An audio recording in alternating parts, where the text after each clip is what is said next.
Michelle Powell. I'm with Eternity Media and I'm here with Connie Lim. We are just going to talk about your new EP titled The Hunted, and it's gotten a great response. So we just want to talk about the artist process, how you got here, where you're going, and stuff like that. First of all, what's the meaning behind the title, The Hunted, which is also a song on the album? The Hunted is about the underdog inside each of us, and I held a lot of personal punishment of certain things where I was like, I could have been better this way, or could have not made those mistakes, and I would always punish myself for them. And then I realized that I just need to celebrate the fact that we all mess up and we all learn, and we all have a side of us that is more vulnerable. And especially being an artist in a city like LA, when we collaborate and when we join forces, that's when we usually get stronger. We meet more people, and the energy gets more positive, and momentum builds when you collaborate. So The Hunted is talking about people banding together. How would you define the style of your music and this EP? I've been calling it retrotronica, and so why I use retro is because it's an old school, but I don't have a specific time period, but an old school way of approaching songs and writing songs, and keeping in mind of chords and melodies, and not just on rhythm, because today's music is so based on just a fast pumping beat, and just learning from people like Marvin Gaye and Elton John, and then bringing in people like Bjork and Imogen Heap, who are super technological and innovative with how they use their voice. So retro is the old school, and then the tronica is the electronic textures that I wanted to weave through everything, because it's just it feels nice and lush. What are the instruments that your band uses, both in studio and live? Because since you have the electronic influence. Yeah, it goes from, a lot of the electronic sounds are from either the microKORG, which is a small keyboard that has amazing, just thick electronic pitchy sounds.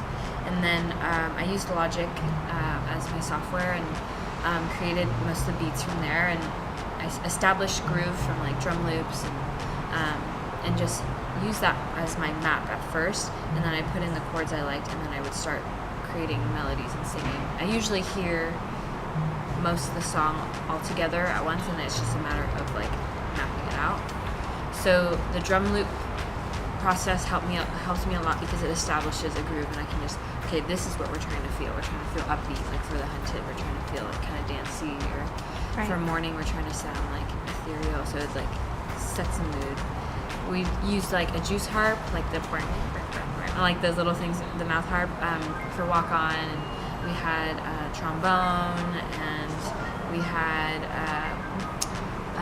accordion, and for that song, just that song, and then we had spoons, my percussionist used spoons and clacks, so we had a really quirky kind of feel for that song. And we used viola, this amazing, he's a string player, his name's Miguel Atwood Ferguson. He just did grand performances through KCRW, and he played for a few of the tracks, and one of the tracks called Now, he hadn't heard really before, and the first to the third take, just him just playing along, and that's what we used. We used him just improvising over the music that he hadn't heard before. Okay. It was brilliant. Wow. And so I used a lot of Wurlitzer and a lot of Rhodes sounds this time around. I used to just use piano, but I'm starting to I like the crunchy Wurlitzer sounds. Richen it up a little bit. Yeah. Okay, and then live, I know you use drums, live drums and bass. Yes, we have drums, and sometimes I have a cajon player who sits on that box and plays percussion. And then sometimes I'll have a percussionist come in, and she plays bongos mainly, no congas, a lot of shaker, tambourine. We also have live, which is something that we've been really excited about doing, which is kind of new for a singer-songwriter, is having my friend took the beats that I made with my producer, Jonathan, and we put them into an MPC, like what Kanye West uses to like make his beats. So it's more of a hip hop like drum machine, but then we put our sounds into the drum machine, and we're able to map it so that we can play the electronic sounds live. So we like and they have like strings here, and like Jonick, who's the MPC player, used all of that and mapped it out, and it's like a really intricate process figuring out how he's going to play everything while streaming the metronome clicks to our drummer. And so our drummer would be listening to the same click as Jonick would be, and they'd be syncing together. So we had to decide, okay, from the recording to live, what are we going to keep on the MPC? Because using the MPC, you basically can bring all your recording sounds onto stage. So it's like, what's the balance? So sometimes we take out some of the electronica to let the drummer just be a drummer and not have to like be so restricted. And then we cut up the songs in a way that we could play the songs, and the tempo could shift a little bit. We didn't have to be really strict to the, because usually music, like, especially if you're going digital, you have to go to like a steady tempo. But using the MPC, we could like slow down a little bit, speed up. It gave us flexibility, which is cool. We made the MPC like a living, breathing instrument on stage, which is fun. What's your favorite part about performing, and what do you look forward to when you do perform? I like how it forces me to be calm and like take things as they come. Like, you can't control everything, and I can't control how many people come to a show. Like, I can only just do my best. And the audience members, the audience participation, and each crowd has this different energy. Like, and sometimes it can be really. I played one gig where everyone was really stiff and very like not in the moment almost, and you just have to use music to like slice the tension a little bit, and learning the power of setting the tone. And how do you do that?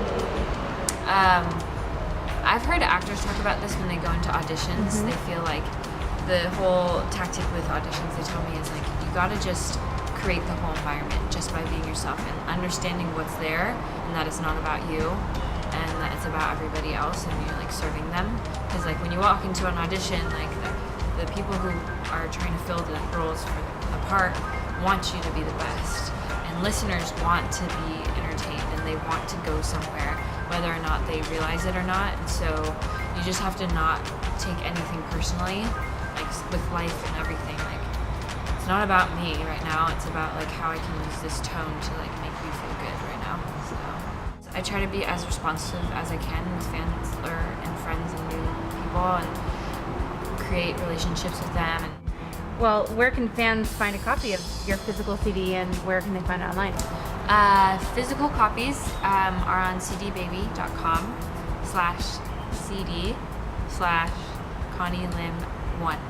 That's the CD Baby. And then I'm on iTunes, so you can just search Connie Lim, and then The Hunted will pop up with one of my older EPs, Shifting, and where else? Amazon, and I'll be setting up a store on my website soon, and my website is www.connielimmusic.com. So ConnieLimmusic.com. And Facebook is where like I'll do my random little posts and share videos and do little contests. Like one time I said, okay, first 5 people to send me jokes will get a free CD emailed to them. And it's cool. Like, a lot of different people like really quickly like responded to me. So I try to do little giveaways like every few weeks. Just if someone wants free stuff, maybe they'll come and visit my page more. Yeah.